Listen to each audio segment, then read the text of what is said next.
Hello guys, আসসালামু আলাইকুম। আপনারা কেমন আছেন? নিশ্চয়ই ভালো আছেন। আমিও ভালো আছি আলহামদুলিল্লাহ। এটা কোথায় এসেছি? কোন রেস্টুরেন্টে এসেছি বলেন তো? রেস্টুরেন্টটা খুব সুন্দর, দেখতেও ভারী লাগছে।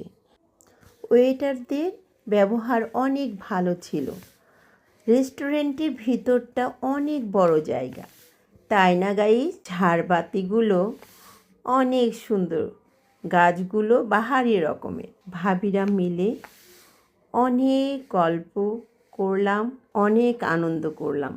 আরেক ভাবি বলছে, আমার কোমরের ব্যথা ছিল, তাই কি হয়েছে? আপনারা সবাই আমার বাসায় দাওয়াত নেবে। ভাবিরা যেন মনে থাকে, ভুলে যান না যেন।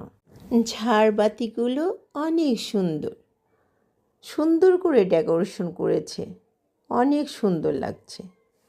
যার যার স্বামীর কথা বলতে বলতে এ বলতেছে আমার স্বামী এমন, ও বলতেছে আমার স্বামী এমন, আমিও বলতেছি আমার স্বামী অনেক ভালোবাসে আমাকে, অনেক আদর করে। কেউ বলতেছে ভাবি একটা গান গান না, কেউ বলতেছে আপনি গান।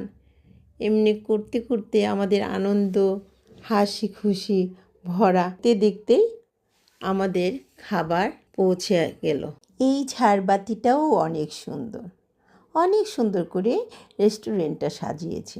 আমরা মধুর মধুর কথা বলতে বলতে আমাদের খাবার এসে পড়লো।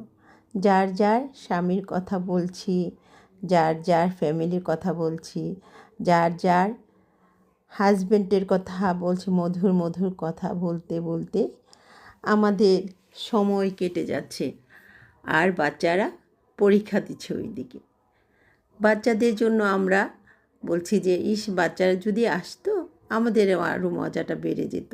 তারপরে আমাদের অনেক গল্প গুজব, গান, আবৃত্তি, কেউ কথা বলতে বলতে আমাদের খাবার হাজির হয়ে গেল।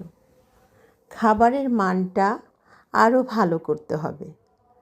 খাবারের মানটা যদি ভালো হয়, রেস্টুরেন্টটা এত ভালো, খাবারের মানটা ভালো করলে আরও ভালো লাগবে। বৌদি বলছে, সুইটি ভাবি আপনি মুরগি খান না? আমি মুরগি খান না, আমি শামসুল খান।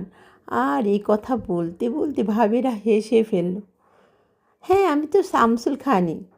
তারপরে আমাদের খাওয়া দাওয়া শেষ হলো, ওয়েটারদের টাকা দিয়ে দিল। তারপর সবগুলো ঘুরে ঘুরে দেখছি, আর আলাদিনের চারাকটা আমার হাতে নিচ্ছি। বলছি কার কার আলাদিনের চারাক লাগবে আমার কাছে